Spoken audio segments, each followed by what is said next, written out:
പ്രിയപ്പെട്ടവരെ എല്ലാവർക്കും നമസ്കാരം. ഫോസിൻ്റെ മോട്ടിവേഷൻ ടോക്കിലേക്ക് ഏവർക്കും സ്വാഗതം. എന്നെ ശ്രവിക്കുന്ന എല്ലാവരും തന്നെ യാതൊരു അംഗപരിമിതികളും ഇല്ലാത്തവരും പൂർണ്ണ ആരോഗ്യവാന്മാരുമാകുമെന്നാണ് എൻ്റെ പ്രതീക്ഷ. ഒരുപക്ഷെ പ്രായത്തിൻ്റെതായ അസ്വസ്ഥതകളും പ്രയാസങ്ങളും ഉണ്ടാകാമെങ്കിലും bloom wherever you are planted, എവിടെ നട്ടാലും പുഷ്പിക്കണം എന്നൊരു ചൊല്ലുണ്ടല്ലോ. ഓരോരുത്തരും ജനിച്ച് വളരുന്ന സാഹചര്യങ്ങളുണ്ടാക്കുന്ന പരിമിതികളും വളരാനുള്ള തടസ്സങ്ങളും ഉണ്ടായേക്കാം. അവ ജീവിത വിജയത്തിന് ചിലപ്പോൾ നെഗറ്റീവായി ബാധിക്കാമെന്നതും അംഗീകരിക്കുന്നു. എന്നിരുന്നാലും എല്ലാ പരിമിതികളെയും പ്രതികൂല സാഹചര്യങ്ങളെയും അതിജീവിച്ച് അല്ലെങ്കിൽ അത്തരം പരിമിതികളെ തൻ്റെ വളർച്ചയ്ക്കും മറ്റുള്ളവർക്ക് നേടാനാവാത്ത തരത്തിലുള്ള വിജയങ്ങൾക്കും അനുകൂല ഘടകങ്ങളാക്കി മാറ്റിയ ധാരാളം പേർ നമുക്ക് ചുറ്റുമുണ്ട്. അത്തരത്തിൽ വിജയം വരിച്ച മറ്റുള്ളവർക്ക് ഏറെ പ്രചോദനാത്മകമായ തികച്ചും അനിതര സാധാരണമായ ഒരു വ്യക്തിത്വത്തിൻ്റെ ഉടമ ഡോക്ടർ ഭാവേഷ് ഭാട്ടിയെക്കുറിച്ചാണ് ഇന്ന് പറയാൻ ആഗ്രഹിക്കുന്നത്.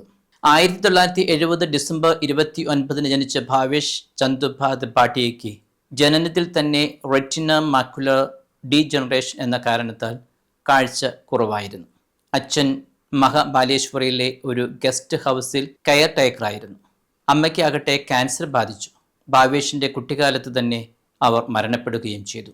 കുടുംബ പ്രാരാബ്ധങ്ങൾ കാരണം മഹാരാഷ്ട്രയിലെ മഹാബാലേശ്വറിയിലെ ഒരു ഹോട്ടലിൽ ടെലിഫോൺ ഓപ്പറേറ്ററായി ഭാവേഷ് ജോലിയിൽ പ്രവേശിച്ചു. എന്നാൽ കാഴ്ച വൈകല്യം കാരണം 23 വയസ്സുള്ളപ്പോൾ ഭാവേഷിന് ആ ജോലി നഷ്ടപ്പെട്ടു. അതേസമയം വിധിയോടും ജീവിതത്തിലെ പ്രതിസന്ധികളോടും തോറ്റുകൊടുക്കാൻ ഭാവേഷ് തയ്യാറല്ലായിരുന്നു. അദ്ദേഹം നാഷണൽ അസോസിയേഷൻ ഫോർ ദി ബ്ലൈൻഡിൽ NABയിൽ ചേർന്നു. മെഴുകുതിരി നിർമ്മാണത്തിൽ പരിശീലനം നേടി. ഉപജീവനത്തിനായി മെഴുകുതിരികൾ എങ്ങനെ നിർമ്മിക്കാമെന്ന് പഠിപ്പിച്ച 4 മാസത്തെ പുനരധിവാസ കോഴ്സ് അദ്ദേഹം പൂർത്തിയാക്കി. NABയിൽ ഭാവേഷ് അക്യുപ്രഷർ, ബ്രെയിലി തുടങ്ങിയ കാര്യങ്ങളിലും പരിശീലനം നേടി. ആ പഠിച്ചതിൻ്റെ വെളിച്ചത്തിൽ മെഴുകുതിരി നിർമ്മാണത്തിനായി സ്വന്തമായി ഒരു ബിസിനസ് ആരംഭിക്കാൻ അദ്ദേഹം ആഗ്രഹിച്ചു. പക്ഷേ അച്ചുകൾ വാങ്ങാൻ അദ്ദേഹത്തിന് കഴിയാത്ത അവസ്ഥയായിരുന്നു.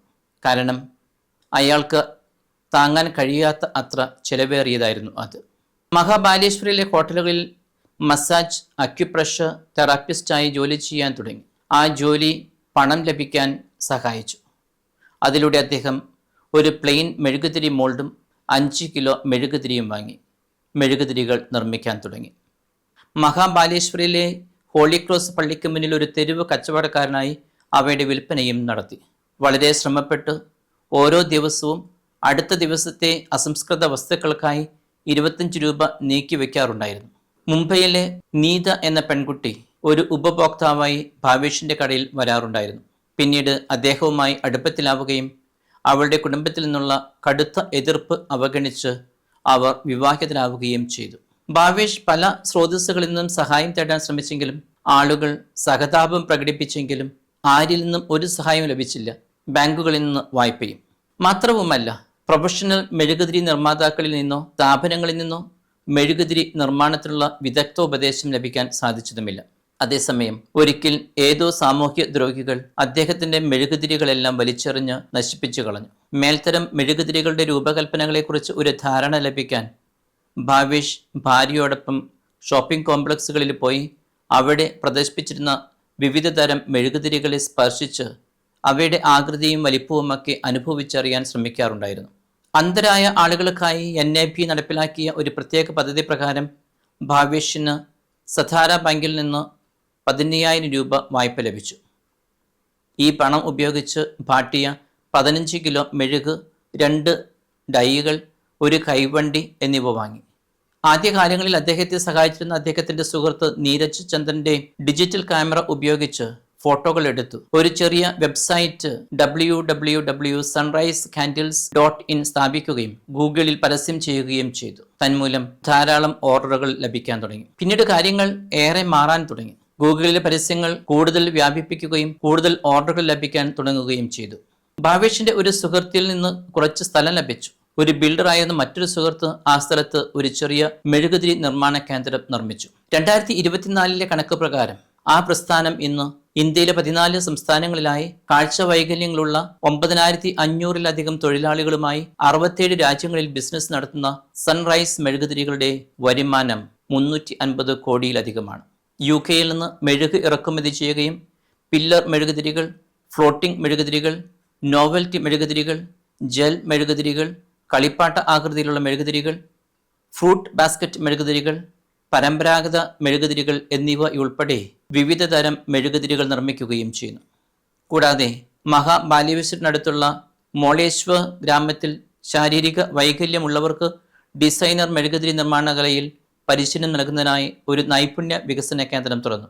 ഈ കേന്ദ്രം wax museum made by blind എന്നാണ് ഇന്ന് അറിയപ്പെടുന്നത്. സച്ചിൻ തെണ്ടുൽക്കർ, അമിതാഭ് ബച്ചൻ, നരേന്ദ്രമോദി, ആമിർ ഖാൻ തുടങ്ങി നിരവധി പ്രമുഖരുടെ പ്രതിമകൾ ഈ വാക്സ് മ്യൂസിയത്തിലുണ്ട്. അന്ധവിദ്യാർത്ഥികൾക്കായി സൗജന്യ ഹോസ്റ്റൽ, സൗജന്യ താമസം, സൗജന്യ മെസ്, മെഴുകുതിരി നിർമ്മാണം, മാർക്കറ്റിംഗ് തുടങ്ങിയ സൗജന്യ പരിശീലന സൗകര്യങ്ങളും നൽകി വരുന്നു. സ്കൂൾ കോളേജ് വിദ്യാർത്ഥികൾക്കായി വിദ്യാഭ്യാസ യാത്രകൾ സംഘടിപ്പിക്കുകയും ധ്യാന സെമിനാറുകൾ, പ്രചോദന പ്രഭാഷണങ്ങൾ എന്നിവയും ഇവിടെ സംഘടിപ്പിക്കുകയും ചെയ്യുന്നുണ്ട്. ഡോക്ടർ ഭാവേഷ് പാട്ടിക്ക് ലഭിച്ച അംഗീകാരങ്ങൾ നിരവധിയാണ്. അദ്ദേഹം പാരാലിമ്പിക് ഗെയിമുകളിൽ പങ്കെടുക്കുകയും വിവിധ കായിക ഇനങ്ങളിലായി ഇതിനോടകം 114 പാരാലിമ്പിക് NAB IBSA മെഡലുകൾ അദ്ദേഹം നേടിയിട്ടുമുണ്ട്. രാഷ്ട്രപതിയുടെ 3 ദേശീയ അവാർഡുകൾ: 1 2014 മികച്ച അന്ധ സ്വയം തൊഴിലിന്, 2 2016 ദിവ്യാംഗ ജനങ്ങളുടെ മികച്ച തൊഴിൽ ദാതാവിനുള്ള ദേശീയ അവാർഡ്, 3 2019 ദിവ്യാംഗ ജനങ്ങളുടെ റോൾ മോഡലിനുള്ള ദേശീയ അവാർഡ് എന്നിവ ലഭിച്ചു. കൂടാതെ മഹാരാഷ്ട്ര സർക്കാരിൽ നിന്നുള്ള ദിവ്യാംഗജന ഉദ്യോഗ് ഭൂഷൺ പുരസ്കാരം, 2014 ദേശീയ പാരാലിമ്പിക് ഗെയിംസിൽ shot put, discus throw, javelin throw സ്വർണ്ണ മെഡലുകൾ, 2012 ദേശീയ പാരാലിമ്പിക് മത്സരത്തിൽ ഷോട്ട് പുട്ടിൽ സ്വർണ്ണ മെഡലും ഡിസ്കസ് ത്രോയിൽ വെള്ളി മെഡലും, 2010-12 മഹാരാഷ്ട്ര സംസ്ഥാന പാരാലിമ്പിക്സിൽ ഷോട്ട് പുട്ടിൽ സ്വർണ്ണ മെഡൽ, ഡിസ്കസ് ത്രോയിൽ വെള്ളി മെഡൽ, 2019 കർണാടകയിലെ ബലഗാവിയിലെ റാണി ചെന്നമ്മ സർവകലാശാലയിൽ നിന്ന് ലഭിച്ച ഹോണററി ഡോക്ടറേറ്റ്, സത്യമേവ ജയതേ പരിപാടിയിലൂടെ അദ്ദേഹം TV താരവുമായി. പറയാൻ ഇനിയുമുണ്ട് നിരവധി പുരസ്കാരങ്ങൾ. നമ്മുടെ പരിമിതികൾ അവ എന്തു തന്നെയായാലും അവയെ അതിജീവിക്കാൻ കഴിയുന്നവന് നേടിയെടുക്കാൻ ഒരുപാടുണ്ട്. വിശ്വപ്രശസ്ത എഴുത്തുകാരൻ പൗലോ കൊയ്ലോ പറയുന്നത് പോലെ, നമ്മൾ ഒരു കാര്യം ചെയ്യാൻ തീരുമാനിച്ചാൽ നമ്മെ സഹായിക്കാൻ ഈ പ്രപഞ്ചം മുഴുവൻ നമ്മുടെ കൂടെ ഉണ്ടാകും. മനസ്സ് ശക്തമാണെങ്കിൽ, ഉറച്ച തീരുമാനമുണ്ടെങ്കിൽ, നമ്മുടെ പരിമിതികൾ എന്തു തന്നെയായാലും അവയെ അതിജീവിക്കുവാൻ നമുക്ക് സാധിക്കും. ആത്മവിശ്വാസവും ധൈര്യവും നേടിയെടുക്കുക. തീർച്ചയായും നമ്മുടെ ജീവിതവും വിജയത്തിൻ്റെ വഴികളിലൂടെ മുന്നോട്ട് പോകാൻ സഹായകമാകും എന്ന് നമുക്കുറച്ച് വിശ്വസിക്കാം. എന്നെ ശ്രവിച്ച എല്ലാവർക്കും ഒരുപാട് നന്ദി.